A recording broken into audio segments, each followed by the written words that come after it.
तो परमात्मा हमें याद दिलाते हैं कि इस संसार में जहाँ आप रह रहे हो ये लोक रहने का नहीं है, ये तो एक सजा काट रहे हो आप, एक कैद है बहुत लंबी चौड़ी इस काल भगवान की।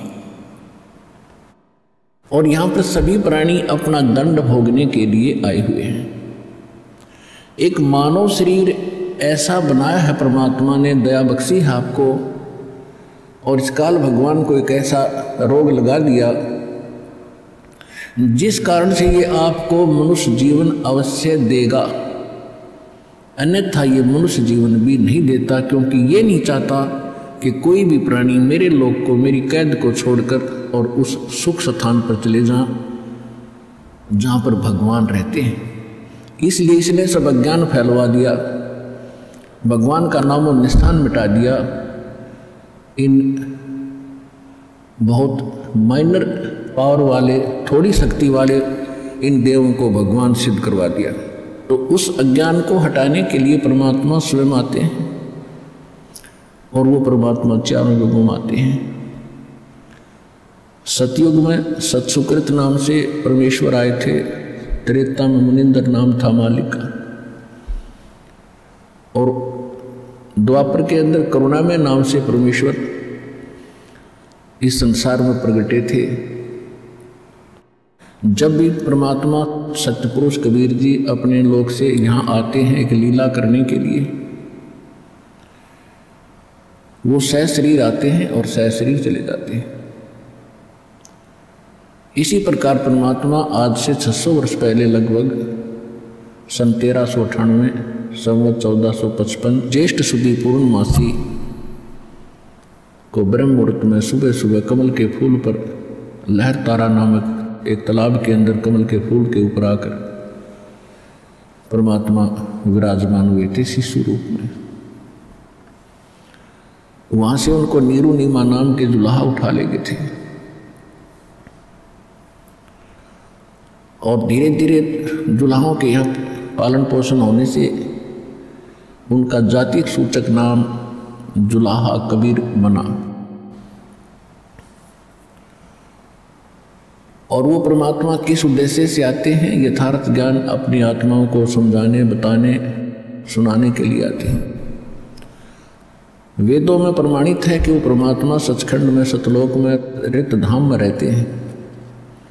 वहाँ से सह शरीर आते हैं गति करके, विद्युत जितनी तीव्रता से वो यहाँ आकर प्रकट हो जाते हैं, और फिर यहाँ अच्छी आत्माओं को मिलते हैं, उनको तत्व ज्ञान से परिचित कराते हैं। ये वेद बताते हैं, और वो एक कवि की तरह आचरण करते हुए इधर उधर अपने अमृतवाणी का उच्चारण करके ऊंचे स्वर में लोकोक्तियों के माध्यम से, शब्दावलियों के माध्यम से, साखी और दोहों के माध्यम से अपना ज्ञान स्वयं सुनाते फिरते हैं, जिस कारण से उनको एक प्रसिद्ध कवि की भी उपाधि प्राप्त होती है, लेकिन वो परमात्मा होते हैं। और जिन अच्छी आत्माओं को परमात्मा मिले उन्होंने भी यही गवाही दी है। पुण्यात्माओं, परमात्मा का पाना बहुत आसान है। अज्ञानता के कारण हमारे धर्म गुरुओं ने इसको बहुत कठिन बना दिया था। हमारे सदग्रंथ बताते हैं सीधा सा मार्ग है,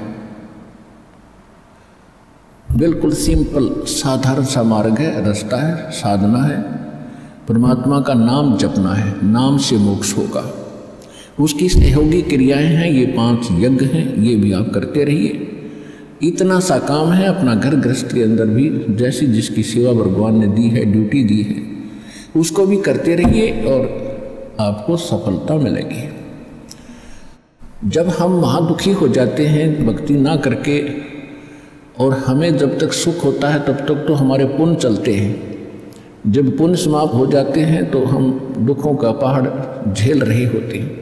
तो उस समय चाहे राजा भी क्यों ना हो, वो परमात्मा की ही शरण जाने की सोचता है। उसको मालूम है कि परमात्मा एक परम शक्ति है और वो दुखी को सुखी करता है। और आप यदि पहले ही भगवान की शरण में होंगे तो दुख होंगे ही नहीं। जब तक हम कबीर परमेश्वर की शरण में नहीं आते तब तक हमें अपना प्रारब्ध ही प्राप्त होता है, यानी पूर्व जन्म के अच्छे और बुरों का फल ही मिलता है। और जब हम परमेश्वर कबीर जी की शरण में उनके कृपा पात्र परम संत के माध्यम से आते हैं, फिर पाप कर्म हमें प्रभावित नहीं करते, हमारे केवल पुण्य ही फलते हैं। और प्रारब्ध के अंदर कोई ऐसा बुरा कर्म हमें हानि करने वाला होगा तो वो भी परमात्मा समाप्त कर देते। इसलिए हम भगवान को खोजा करते हैं, इसलिए भगवान की तलाश किया करते थे कि हमें कोई कष्ट ना हो। और भक्ति भी कर रहे हैं और फिर कष्ट जो के तू आ रहे हैं, तो या तो वो भक्ति ठीक नहीं, वो भगवान पूरा नहीं, या फिर आपकी कोई भक्ति में त्रुटि है। इन 3 कारणों से ही हम दुख उठाते हैं। तो कहने का भाव यह है कि परमात्मा स्वयं आकर ज्ञान कराते हैं। और आपका सौभाग्य है कि आप तो पहले ही मालिक की शरण में आ गए हो। जब हम परमात्मा की शरण में आ गए तो घर के काम भी पहले से अच्छे होंगे, क्योंकि हम दुखी होकर भगवान से सुख ढूंढने जाते हैं। आप सुख में आ गए या दुख में आ गए, तो अब तो दुख होगा ही नहीं। और जो होगा कोई कर्म सख्त होगा, हल्का करके टाल देंगे। परमात्मा के गुणों में ऐसा लिखा है, और वो यहाँ आपको प्राप्त भी होगा। तो इसलिए कहा गया है कि दुख में सुमरण सब करे, सुख में करे ना कोई, जय सुख में सुमरण करे तो दुख कहे कोई। भाई सुख में सुमरण किया नहीं, फिर दुख में करते याद, कहे कबीरता दास की अब कौन सुने फरियाद।